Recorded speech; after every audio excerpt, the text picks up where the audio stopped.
Welcome to పొల్లేవి TV. మనకు రాష్ట్ర budget అసెంబ్లీలో శాసనసభలో బట్టి విక్రమార్క ఆర్థిక శాఖ మంత్రి, అట్లాగే మండలిలో మంత్రి ఉత్తమ్ కుమార్ రెడ్డి ప్రవేశపెట్టడం జరిగింది.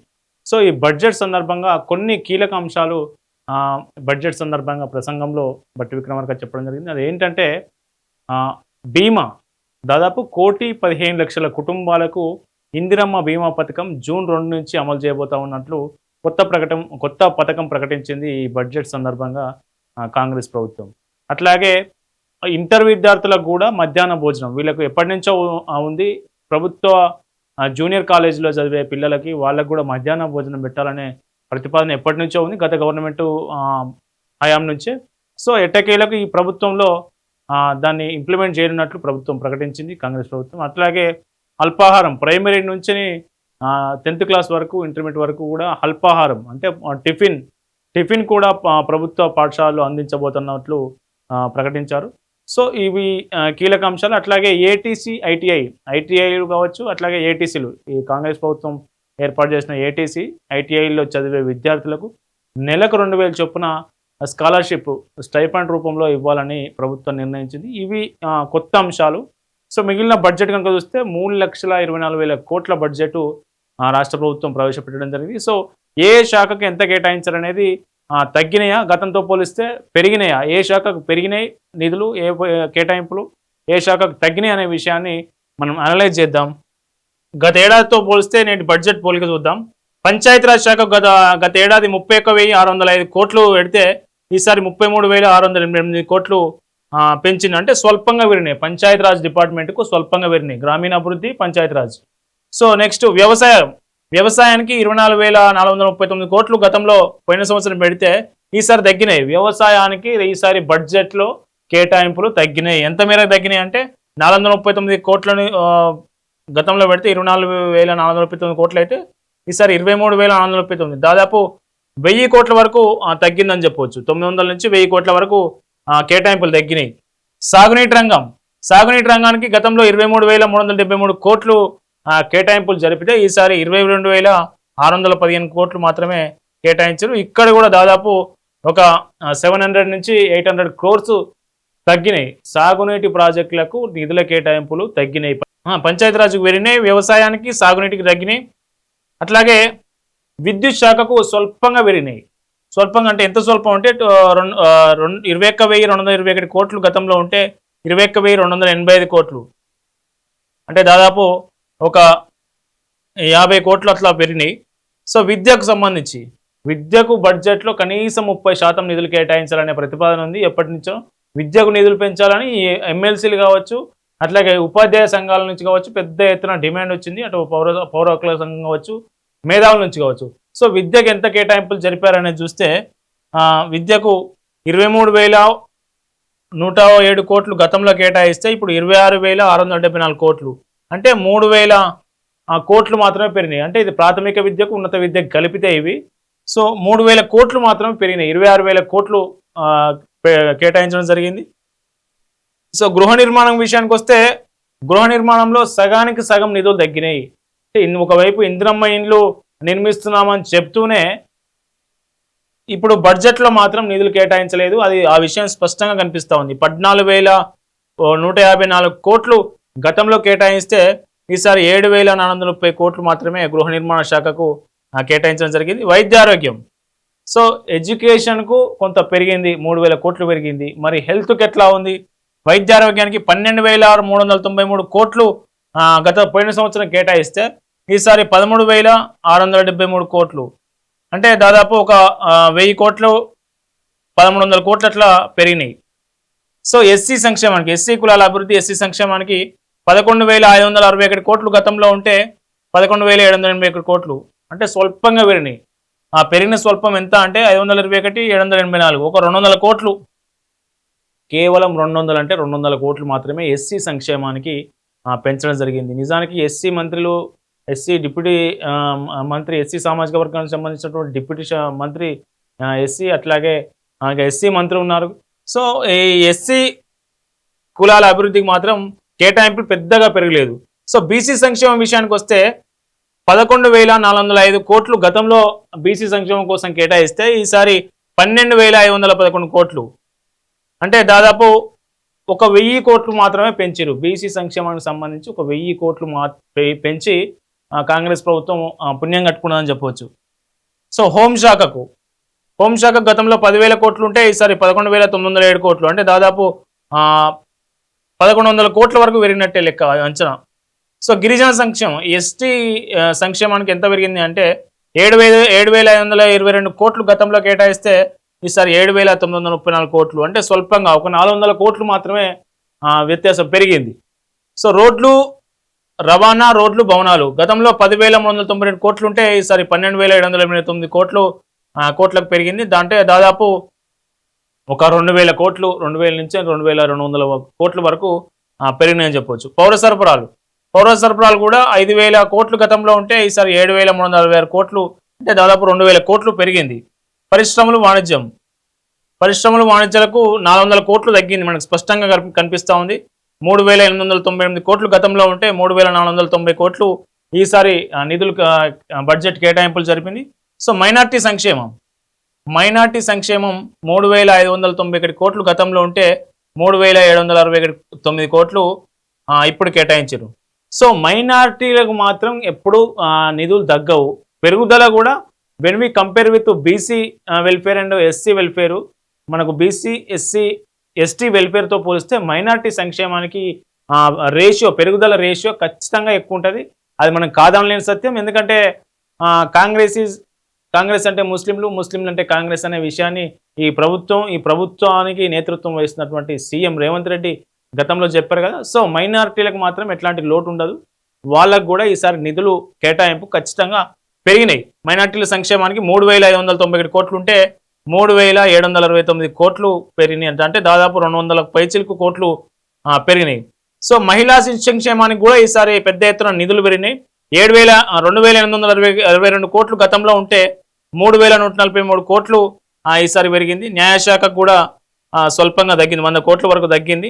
పశుసంవర్ధక, మత్స్యశాఖకు 1,600 కోట్లు ఉంటే ఈసారి 1,100 కోట్లు, అంటే 100 కోట్లు తగ్గింది. యువజన, పర్యాటక, సాంస్కృతిక గతంలో 1,400 కోట్లు ఉంటే ఈసారి 1,200 కోట్లు, అంటే 200 కోట్లు కోత విధించారు.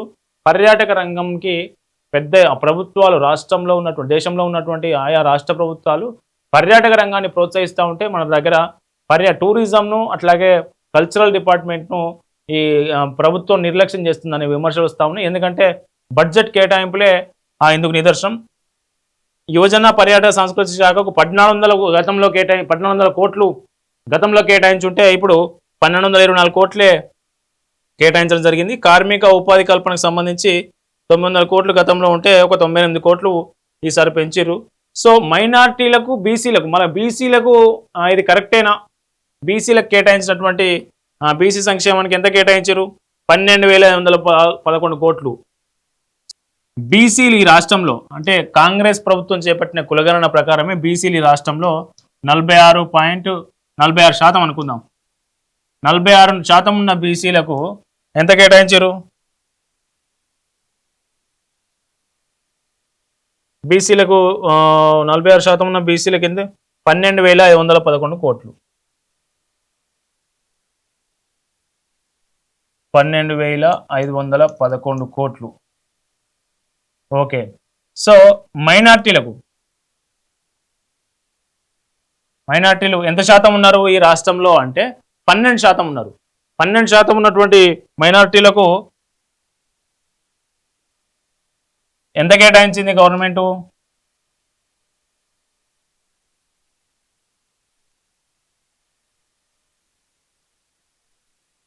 ₹3,769 కోట్లు. 3,769 కోట్లు. చూడండి. సో మనకు ఈ 3,769 కోట్లు 12,000 కోట్లు అంటే 3 రేట్లు ఎక్కువ ఉన్నది అనుకుందాం. కానీ 3 రేట్ల కంటే ఎక్కువ ఉన్నదిగా మన జనాభా. బీసీ జనాభా 4 రేట్లు ఎక్కువ ఉంటే, మైనార్టీలతో పోలిస్తే బీసీ జనాభా 4 నుంచి 5 రేట్లు ఎక్కువ ఉంటే బడ్జెట్ ప్రపోజల్కి వచ్చేసరికి 3 రేట్లే ఉన్నది. అంటే నిజానికి చాలా తక్కువ. ఇది మొత్తం బీసీలకు కలిపి ఇంత ఇస్తే ఓన్లీ మైనార్టీలకు 3,769 కోట్లు పెట్టడం అంటే బీసీలకు ఇక్కడ అన్యాయం జరిగినట్టే, మైనార్టీలతో పోలిస్తే. సో మైనార్టీల విషయం ఎందుకు తీసుకున్నానంటే మైనార్టీల్లో వాళ్ళు ఉన్నది చాలా తక్కువ శాతం, 12%. ఎస్సీ ఎస్టీల కంటే తక్కువ ఉన్న మైనార్టీలకు 3,729 కోట్లు కేటాయించిన ప్రభుత్వం మన రాష్ట్రంలో మెజారిటీ దాదాపు 50% వరకు ఉన్న ఈ ప్రభుత్వ కులగణన లెక్కలు పక్కన పెడితే సమగ్ర కుటుంబ సర్వే ప్రకారం దాదాపు 50% పైగా ఉన్నటువంటి బీసీలకు దక్కినటువంటి బడ్జెట్ ఎంత అంటే 12,511 కోట్లు మాత్రమే. So government Congress party Kamareddy BC డిక్లరేషన్లో ఏం చెప్పింది, ఒకసారి ఆ బీసీ డిక్లరేషన్ నా దగ్గర ఉంది, చదువుదాం. సో చూడండి, ఇది కామారెడ్డి బీసీ డిక్లరేషన్. కామారెడ్డిలో కాంగ్రెస్ పార్టీ ఎన్నికల ముందు ప్రకటించినటువంటి బీసీ డిక్లరేషన్ ఇది. సో కామారెడ్డి బీసీ డిక్లరేషన్ ఇందులో ఏం చెప్పింది, బీసీలకు బడ్జెట్కి సంబంధించి, బడ్జెట్ కేటాయింపులకు సంబంధించి ఏం హామీ ఇచ్చిందో ఒకసారి చూద్దాం.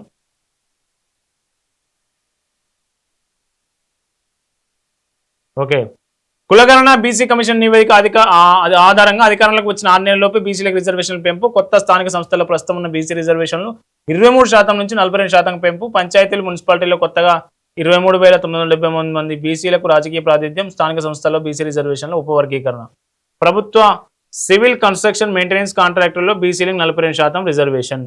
సో బీసీలకు 42% రిజర్వేషన్ ఇస్తామని హామీ ఇచ్చి, చట్టబద్ధంగా ఇస్తామని హామీ ఇచ్చి ఆ హామీ నిలబెట్టుకోలేకపోయింది. దానికి వివిధ కారణాలని పక్కన పెడదాం.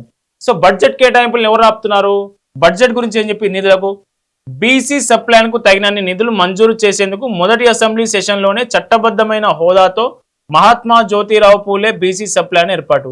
బీసీ సప్లాన్ ఏర్పాటు చేస్తామని చెప్పారు, కానీ ఇంతవరకు చేయలేదు. బీసీ సంక్షేమానికి ఏడాదికి 20,000 కోట్ల చొప్పున 5 ఏళ్లలో 1,00,000 కోట్ల కేటాయింపు. సో ఏడాదికి ఎంత కేటాయిస్తున్నారు అంటే 20,000 కోట్లు, కానీ వాస్తవంగా కేటాయించింది ఎంత, పోయిన సంవత్సరం 11,000 కోట్లు, ఈసారి 12,000 కోట్లు. 12,000 కోట్లు 11,000 కోట్లు 20,000 కోట్లకు ఎంత దూరంలో ఉన్నాయి అంటే దాదాపు హాఫ్. ఇచ్చిన హామీలో దాదాపు హాఫ్ మాత్రమే. బీసీల సంక్షేమం విషయానికి వస్తే దాదాపు 20,000 కోట్లు అని అంచనా వేసుకుంటే ఇప్పుడు ఈ 3 ఏళ్లలో, ఇప్పుడు ఈ ప్రభుత్వం వచ్చిన ఈ 3 ఏళ్లలో దాదాపు 60,000 కోట్లు ఖర్చు పెట్టాలి బీసీల సంక్షేమానికి, కానీ పెట్టింది ఎంత, అంత 30,000 కోట్లు కూడా ఇప్పటి వరకు ఖర్చు పెట్టిన దాఖలాలు లేవు. ఈసారి 12,000 కోట్లు పెట్టిరు.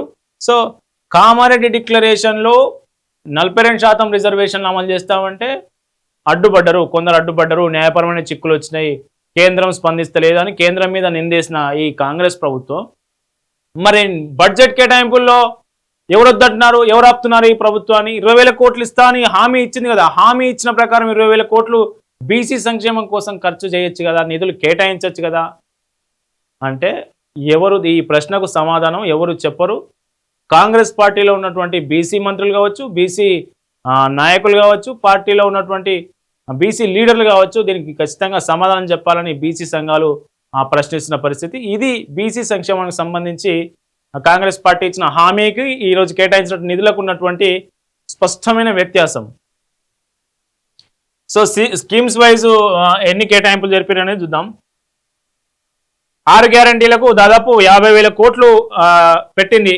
ఇందులో రైతు భరోసా 18,000 కోట్లు, చేయూత 14,827 కోట్లు, ఇందిరమ్మ ఇండ్లు 5,500 కోట్లు, మహాలక్ష్మి ఆర్టీసీ 4,305 కోట్లు, బోనస్ టు అగ్రికల్చర్ ప్రొడ్యూసర్స్ 3,500 కోట్లు, గృహజ్యోతి 200 యూనిట్ల ఫ్రీ కరెంట్ సంబంధించి 2,080 కోట్లు, రాజీవ్ ఆరోగ్యశ్రీ 1,143 కోట్లు, LPG subsidy under Mahalakshmi scheme 723 కోట్లు, ఇందిరమ్మ ఆత్మీయ భరోసా 600 కోట్లు.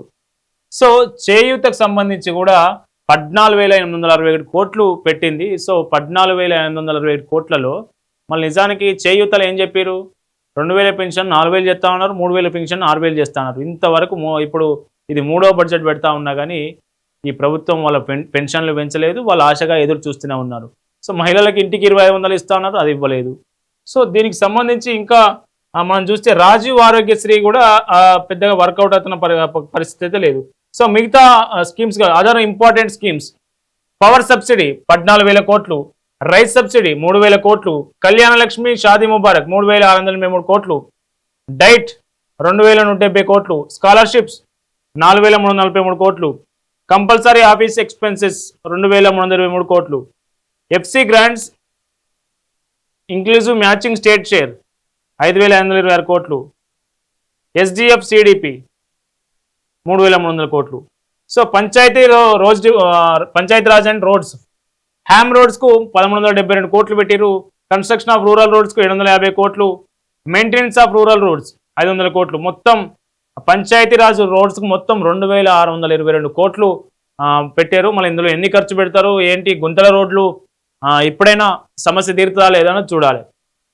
రోడ్స్ అండ్ బిల్డింగ్ మొత్తం కలిపి దాదాపు 6,416 కోట్లు పెట్టిరు. రాజీవ్